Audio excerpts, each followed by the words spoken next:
Simplified Chaos, episode 178. Life is beautiful and full of chaos. And it can get slightly out of hand if that shit's not tamed. We're here to share how to simplify the little things to help you lead a more intentional life. This is Simplified Chaos.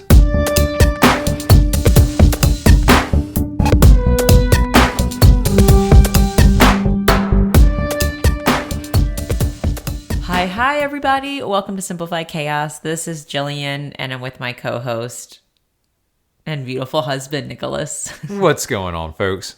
Thank you for the compliment, Jilly. We hope you all are having a wonderful week. We've got another great episode here for you today. This one is an interview episode. Jilly, who did you get a chance to sit down and speak with this week? I can't talk this evening. It's all right. It's a long day. Today, we will be sharing with you such a special episode with Lindsay Chitwood. She is an entrepreneur, a traveler, and a healthcare advocate. She has a passion for wellness and the medical industry simply because she just loves helping people. After 11 years of her working 9 to 5 in the hospital, she felt entirely too drained to care for herself. Lindsay started her online business 3 years ago, which has allowed herself the freedom of an alternate stream of income. Words are hard. They are hard today. Dang it. My goodness. No editing. Here we go. She is now able to live out her dream, making an impact in the well-being of people's lives. This conversation was so good. I wish I could have stayed on for at least another hour just learning more of her journey, but I think we got a lot of golden nuggets in this episode, so I'm really stoked for everyone to hear it. Awesome. Well, let's get right to it. Here is Jill's interview with Lindsay Chitwood. Hey, Lindsay, welcome to the podcast. Hey, so glad to be here. Thank you for having me. Thank you. We finally made it. I know we were talking before I hit the record button, how we've had COVID adventures, both of us, and we've had to pivot quite a bit. So we're finally here. So glad to be over the hump. Let's do this. Yay! All right. So before we dive into learning more about you and your journey and your story, we always like to start with gratitude. So if there is one thing you are grateful for today, what would that be? Absolutely. I am grateful for the sunshine that we get to wake up to every day. It just makes me smile. And I absolutely love that I can just go outside and sit in the sun. Does wonders for the mental health. So I am grateful for the vitamin D that we get every day. Love that. I'm grateful that you said yes to doing this. And I'm grateful it may not seem like, but this is like self-care for me, just like alone time to just connect with someone new, someone who I'm super excited to get to know. So thank you for this conversation and this 30 to 40 minute block of time that you carved out of your day for this. I'm very grateful for that. Absolutely. Thank you for having me. Yay. So I am so fascinated. I found you on Instagram, like many amazing humans. And I was just drawn to your vibe, like the things you would put in your posts, your pictures, and all of it, like the life you've curated. And I know Instagram is only like a facade. It's only like these small boxes. And I'm just so fascinated to hear your story on where you started, wherever it feels right for you. And just to see how you came to be living the life that you're living today and doing the work that you're doing. Absolutely. I love this question because it really forces me to go back to the beginning, my line in the sand moment. As cliche as that sounds, but I feel like a lot of us influencers, social media marketers, whatever you may call the people that are really present online, I feel like there's always that line in the sand moment that really prompted us to expand, grow, and figure out what we really wanted to do at some point. For me, it really began with just a passion to connect with people. And this was early on before Instagram even existed. I knew that I had a gift of one-on-one, just being able to relate to people and to communicate with people in a one-on-one setting. And I loved that. It was so rewarding to get to know people and their backgrounds and what they were going through at the time. And just being able to have a very heartfelt conversation. I've always been a listener first, and then somebody who just wants to make things better. And whatever that looked like, I knew that that's just what I love to do. It became very natural for me to be this sort of caretaker, if you will. So long story short, I went through years of the medical field thinking that that is what I wanted to do, that that was the only way that I could connect with people, to take care and nurture and help people and make a huge impact. Well, absolutely. That was my life for many years and still is to some extent. But I always felt like at the end of the day, it wasn't enough. It wasn't enough impact. There had to be something else out there for me. And so I dabbled a little bit in art. I got into Facebook and Instagram, and I realized at a very early age, like when I was 25 years old, that this is a very powerful tool. Social media to me came very natural as well. Once I plugged myself in, I knew, wow, I can use this to leverage a business that's going to help people, not just in the US, but internationally. And when I had that vision at 25, I was like, oh my gosh, this is so cool, but how in the heck am I going to make this into a business? So I was very much self-taught. I kind of just trial by fire, took a bunch of risks. I got an LLC and basically positioned myself on social media as somebody who could help people. I really didn't have a name or anything, a business plan, right? I was very young, and I said, you know what, but the end goal is just to serve people. Whether that's helping them start businesses, whether that's just bettering their health, whatever it was, I knew that there was some calling for me to have an online presence because that impact was going to go so much further. So I took a bunch of courses online. I figured out that my niche market is health and wellness. As broad as that is, there are so many different avenues you can take with that business. And I knew that, well, I'm good with people. I value things that are good for our bodies, whether that's food, water, the music we listen to, whatever it is, it has to be serving us, And so I really just started to take a bunch of risks, to be honest with you, Jillian, and it's been working for me and ever evolving. This path of mine has always been very much evolving and not just one straight and narrow journey, which I'm sure you can relate to as well. But that's just kind of a little backstory of where it began for me. Is just I knew there was something bigger, and it was time to take some risk and figure out how to get to a point where I could make that vision really come into fruition. So. And I see you're in Arizona now. Were you always in Arizona, or did you start off somewhere else and then have this other dream that like, I need to be somewhere else? I see myself somewhere else. Absolutely. I'm originally from Hawaii. So Hawaii until about 18 years old. Got island fever, had to see the world, right? So I moved to Oregon. I moved to the Pacific Northwest. People thought I was crazy, but I said, you know what? There's something about that place. There's all seasons. There's an art school I can plug myself into. So I ended up moving there, living there for about 15 years. Wow. And, went through just an amazing experience there, grew up in so many different art industries, the food and wellness, and like so much culture. I was so immersed in culture there, and it was fantastic.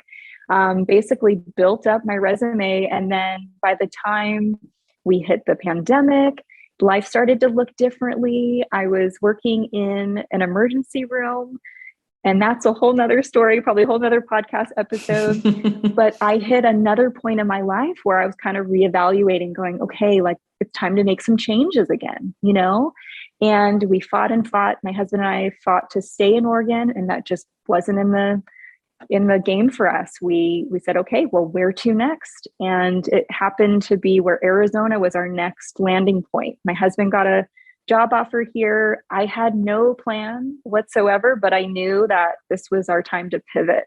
If not now, then I don't know. I don't know when. Right. So it just kind of worked out that way, to be honest. Yeah. We're definitely on the same train, like the pandemic. I call it the pandemic pivot, because I feel like it's probably been for a lot of people, but for our family, it was definitely like kind of the fire started. It was like, all right, we need to make a change. And yeah, what was the biggest, I guess, struggle that you've had with everything? Like, man, so you moved by yourself at 18, like you left your home state. I Wow. did. Like, I guess through all that, and I'm sure you had many, many struggles. And I always like to hear the transparency of that, just because I think a lot of people see like quote unquote success on Instagram. And they're like, oh, they don't have any problems. Their mindset's probably always like top Yeah. notch. So I'm wondering like, what has been, your biggest struggle through your journey? I love this, and I appreciate people asking these hard questions because it's hard to talk about. And, I don't normally talk about this publicly, but I think people need to hear it. And, I went into nursing school. So I had already graduated from art school and dabbled in the art industry, had a blast. But then again, with that wanting to do something bigger and more expansive, I enrolled myself in nursing school, went through 3 years of that very intensive program, enjoyed it, and came out of it and wasn't able to pass my state boards. Now, it's less triggering to talk about, but it's actually really healthy to talk about these things because to this day, I never passed my nursing state board exam. So this was the ultimate struggle to be faced with, just this opportunity that was right on the other side to be expansive, to make an impact and to be that figure in the healthcare world, but not be able to taste it and to move on and go with it. That was so heart-wrenching. I'll never forget that moment. And this was after multiple attempts. And I had to sit back and go, what does this mean? I'm a very positive person, don't get me wrong, but I also struggled a lot with depression. I struggled a lot with just being a very negative Nancy during that time because I wasn't there. I didn't meet my goal. I wasn't a nurse. And I felt like the end all for me.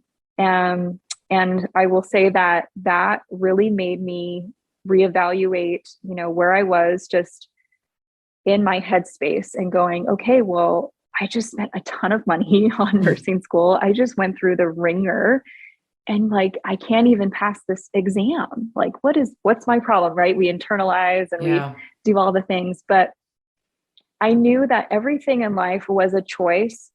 But this was going to be a really, really hard one for me. It was easy to choose to be a nurse. It was easy to choose to be an artist, but it wasn't easy for me to choose to walk away from that. And that was the biggest struggle for me. So that was a really pivotal moment, a lot of shifting, a lot of figuring things out on my own. Thank you, YouTube and Google. But I will say like that was such a bottom of the barrel moment for me. And not a lot of people know about it, but I think it's important to talk about it. So that was like, okay, you can only go up from here, right? Oh my goodness. We I can can't only go up imagine from here. how hard that must have been because I was a teacher for 12 years and there were many, I say colleagues, but I wasn't working with them, classmates that were going through the program side by side with, and they could not pass the assessment that you needed to pass in order to be a teacher. And I'm thinking like, how important is this assessment? Does this really, like judge their quote unquote success as an educator or like a nurse, like, to each their own. I love tests, but I hate tests at the same time. But I can't imagine what that was like, especially all the money and time you spent putting into something, that didn't come to fruition. So I guess throughout your process of being a nurse, is there anything that you learned during the process that you were able to like pull from like in the future that you were like the silver lining of that journey was like, I got A, B, and C from it. And I'm sure it was a lot of internal things, or I don't know. I'm just curious. Absolutely. I always say, okay, one life and everything is more a lesson than a loss. Now that's years of just really practicing gratitude. Like I love that we opened with that. It's years of just kind of rewiring your brain to acknowledge a situation, go, wow, that really, really sucks. That wasn't great.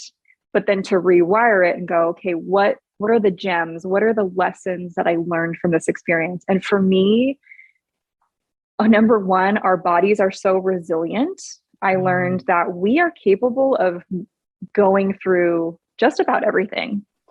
We are capable of going through it, yet we still hold on and harbor our stressors, and that will always kind of exist. So it's learning how to process that But man, we can go through a lot. And I'm impressed with our bodies and how resilient they are. That was a big takeaway for me.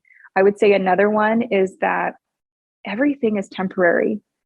Everything is not set in stone. And when you think about that, you think like there are so many opportunities out there for you.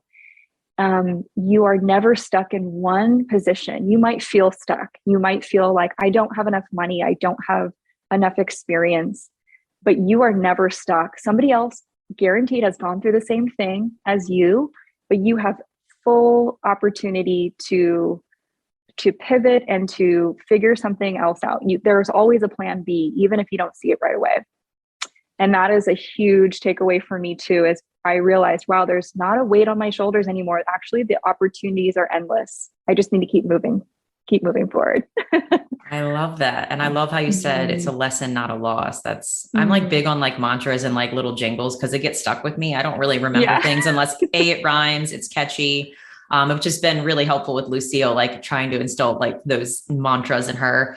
But there was a post you had. I wrote down some notes because I think everything you just said, I can see like the growth in that when you wrote this.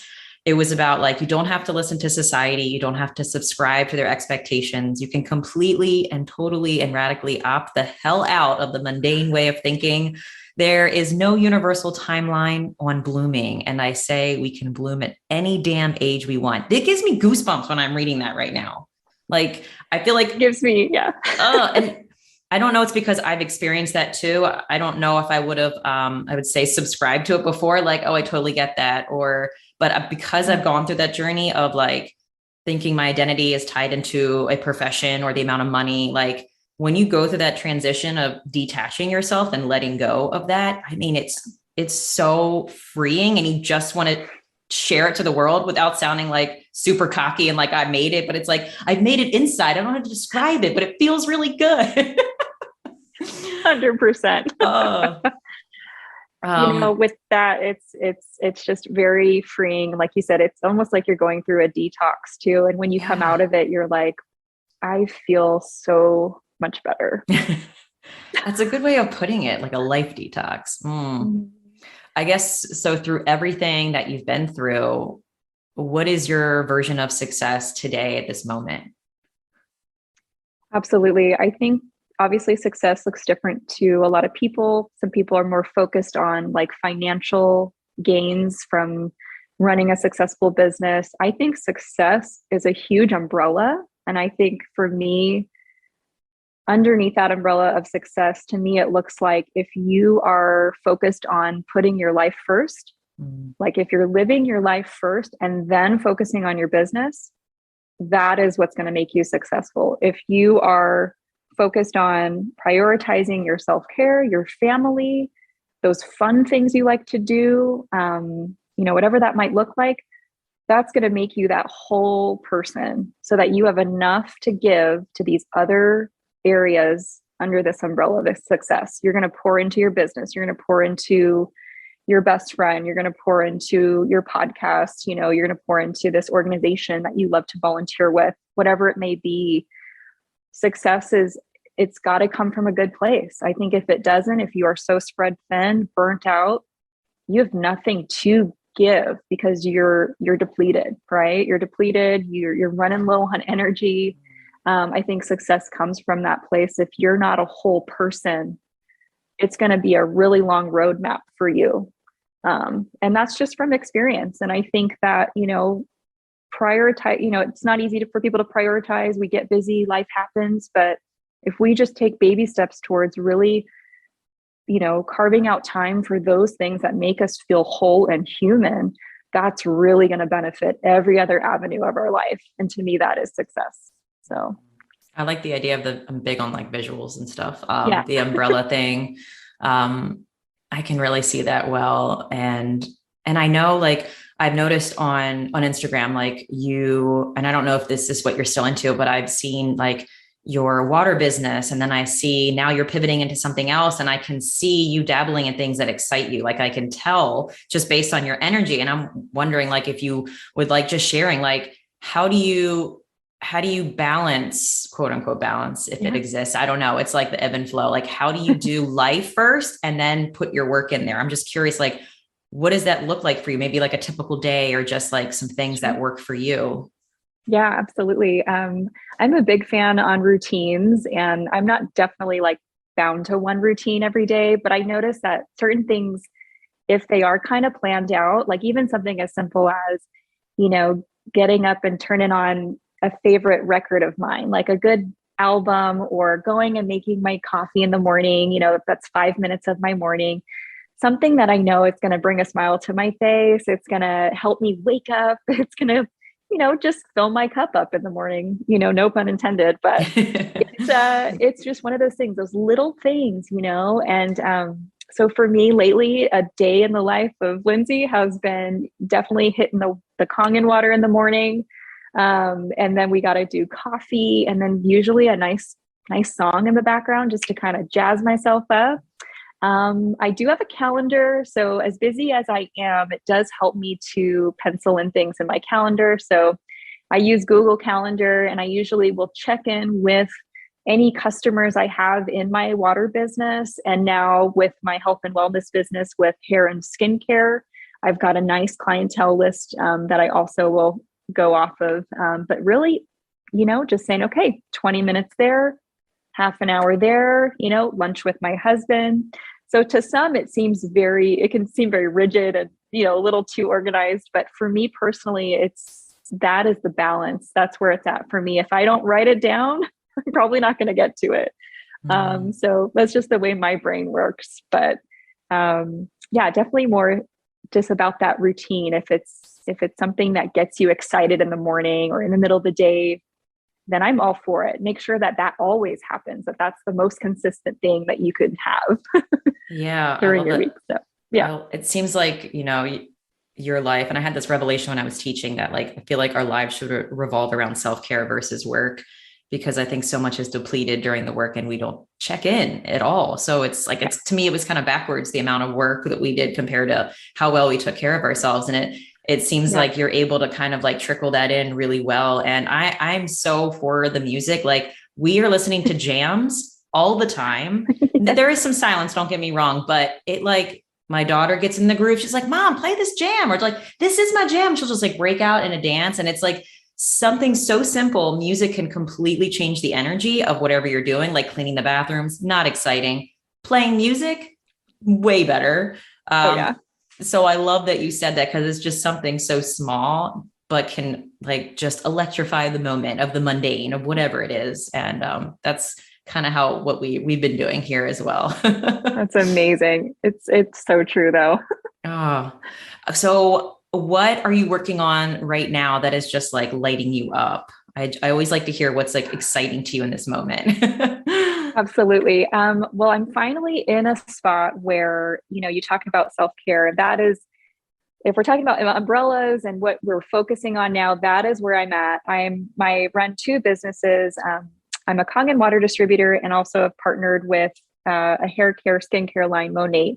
These two businesses are very much in alignment with that self-care priority. So I market to people who prefer to feel better, whether it's what they're ingesting or what they're putting on topically. So I'm able to balance two businesses and really focus on that bigger impact. If it's people that just want to, pivot into cleaner products, better products for their family, something more sustainable for their families.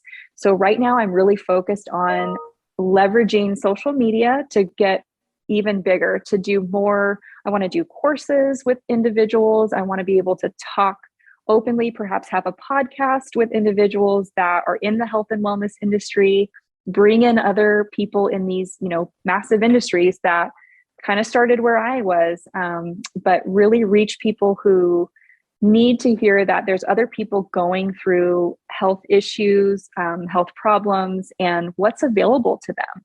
So just providing a service, something people can enjoy, whether that's a platform, we'll see, but lots of things in the mix right now. So just trying to show up every day for you guys and just put the word out, get people excited about what opportunities are available for people. So You're like a natural on there too. Like I see you show up and I would be super like I've done them before when I used to run like meal programs. I mhm. had a food blog and then I finally was like, I'm ready to pivot. So I stopped it and I've done some other things, but I always felt so awkward on live and just getting on screen. Like I told Nick, if we ever did video with the podcast, I need to make Muppets. I was like Muppets 100% because I don't want, I don't want to be a camera. But Please do. it would be pretty sad I'll if watch more it. people tune in just to see the Muppets, but to each their own. You can't help it. Puppets are funny. But anyway, like you're magnetic on there. Like I can see how you emanate, like you're very gifted in like you said, connecting to people.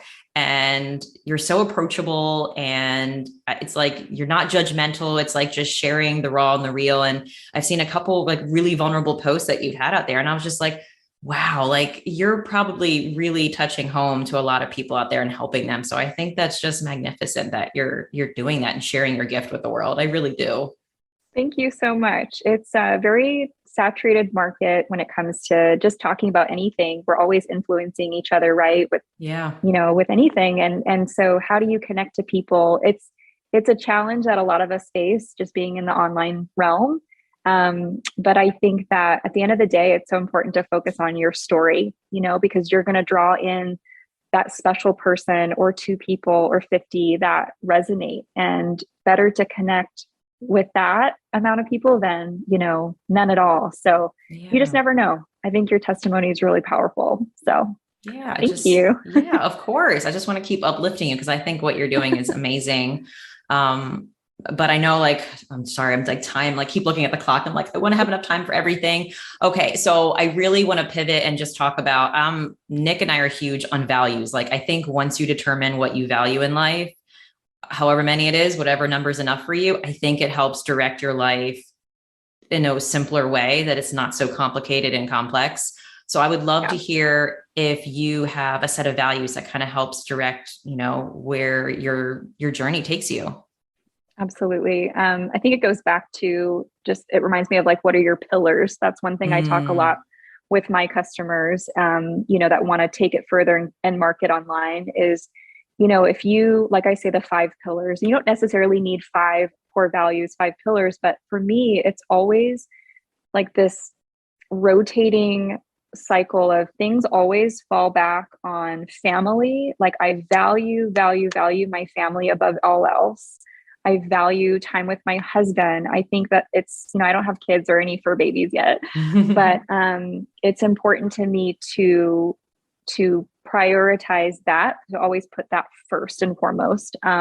So family definitely, I think, makes me a better person if I'm always plugged into, spending time with family and friends. I would say definitely another core value of mine is just, I think it's also, it has to do with filling my cup up. And what that looks like is taking care of myself, enough sleep, enough good nutrition, enough. I feel like I'm speaking to the choir sometimes because we all say this, but don't do it. But I feel like, it's a huge goal of mine. That is, I value my well-being a lot because I know that time is limited, and I know that I want to be able to live as long as I possibly can and healthy, and live with my partner as long as I possibly can. So I want to be very conscious and aware of what I'm doing day to day when it comes to my overall well-being, physically, mentally, spiritually. So that is definitely another core value of mine. I would say those are my top 2. Those are great values for sure. So yeah. Yeah. I'm with you on the well-being. I know it's like this Yeah. general, but Yeah. I feel you. Oh, Yeah. I love it so much. I was going to say, you have to be an influence like with you and your husband. I feel like I've been learning a lot through my husband these days. So I'm just curious, like, are you guys like evolving and growing together? Like he did learn something. You're like, oh, I want to try that. Like, I'm always fascinated about partnerships too. Absolutely. It wasn't always this way, but I would say now we definitely are very much like parallel in our growth. But originally, like when I first got into online marketing, Michael was not on the same wavelength. He didn't even know like what the point was to be this quote unquote influencer. And, like, are you kidding me? Like, and so our conversations then were very, very different than now. But now I think when he sees the impact and just the conversations that I'm having with people, he goes, wow, honey, like, you're actually doing something. I feel like women, we see things differently, right? With all respect, we love our guys, but if the guys are more like, well, I need to see it right now. I need to see if this is working right now. And I'm like, just hold on. I just got to, tend to this person's, needs and listen a little bit more. Don't worry. So now that he's come around and been like, okay, I see why this is working and how it's working. He's excited and very much supportive of what I'm doing. And I've always supported him. And he's in the sales marketing industry, but more offline. But now we have this amazing bond and we're able to kind of, just juggle ideas off of each other and really just get creative. Like, it's actually a really fun stage in our relationship to be like, well, why don't we try this? Or okay, that didn't work. Let's try this, and really just support each other in our own businesses. But yeah, it took a while for him to come around. It's like everyone's pace is different, and like my husband is like taking charge of nutrition, like going in this wild direction of learning everything he can. And I'm like, who are you? Like, I don't understand. Like, where's my husband? I'm like, but in the most beautiful way. It's cool to see those transitions in like parts of life, not only in ourselves, but it is. I agree. So exciting. Love it. Well, fortunately we have 7 minutes and 53 seconds remaining. I love Zoom with these time things. I want to get to the quote because I'm a huge fan of words. So if there are some words or mantras or a quote that is resonating with you in this season of life, please share. Absolutely. So right now, this is my quote I look at every single day. I actually got it engraved into my cowgirl hat, and it's by Jack London. So Jack London, it's a part of one of his books here, but part of it says, I shall not waste my days trying to prolong them. I shall use my time. And I love that because we often get ahead of ourselves and we want to do all the things and cram things in and plan out our lives so far in advance, when it's good to pause and to take a breath and to go, you know what, I should use the most of my time right here, right now, so have more of that. So I love that quote. That's a good reminder to myself to slow down and all right, just enjoy the now. Jack London, does he have a house in Oregon or North? I feel like I've seen his property with Nick when we really early on. And it was like remnants of his property because it burned down. It was like something super tragic, but I just Jack London sounds really familiar. And I'm wondering, maybe you knew because you're in Oregon, but I'm like, it's either Oregon. I don't know. Okay. Anyway. I think he has multiple homes. I wouldn't be surprised. Probably. But that's a good one. I haven't heard that one. So now I'm definitely going to have to write that one down and put it in the mix of things. Awesome. I love it. Okay. So I know like, talking about things, sharing things were so great, but I know like we're big on action and like small, tiny steps. And I'm sure you've taken millions of those throughout your life. If there is like one action step you could give for the community right now, just to live a more life that's authentic to them, more intentional, what would that be? Definitely. One action step, I would say, just if you've been dwelling on moving forward in any area of your life, whether it's starting a business, whether it's, saying yes to a job, if somebody's offered you a position, whether it's enrolling yourself in a program, whatever it may be, if you're just on that brink of moving from A to B, just do it. Just take the step. Take the step because, again, you're never stuck. You can always pivot again. That's the beautiful thing about life is you can pivot. It might take some hard work, some blood and sweat, but just say yes because you never know what's on the other side of that door. It could open up so many doors for you. So I would just say, just go for it. You can always pivot if it's not for you. So, right. Yeah. Someone said something similar to you. It was like, screw it, just do it. And I was like, well, that gets up to the point too. You said it well. There was more romance the way you said it, but like, we don't want to scare anyone. I it. thing. Oh, this has been such an amazing conversation, Lindsay. I'm just excited that I got to chat with you, and Me too. yeah. And I'm Me gonna have to too. check out like what you're doing now with your businesses, because I've Sure. used Monat. Is it Monat? Monat? Monate. Monates. I'm sorry. I'm Monates. I've tried it before. I got samples from Mhm. a parent from kid I used to teach, and I just Yeah. didn't know anything about it. But I was like, thanks. Yeah. And I used it, and I didn't think anything of it. I wasn't really educated on it. So now I'm excited to learn more about the company. Absolutely. Yeah. So Here if for it. if anyone who's listening want to connect with you, what is the best way for them to find you? Absolutely. Instagram, Navigating South is my name. Send me a message. I'm pretty active on that daily. So would love to connect with any of you.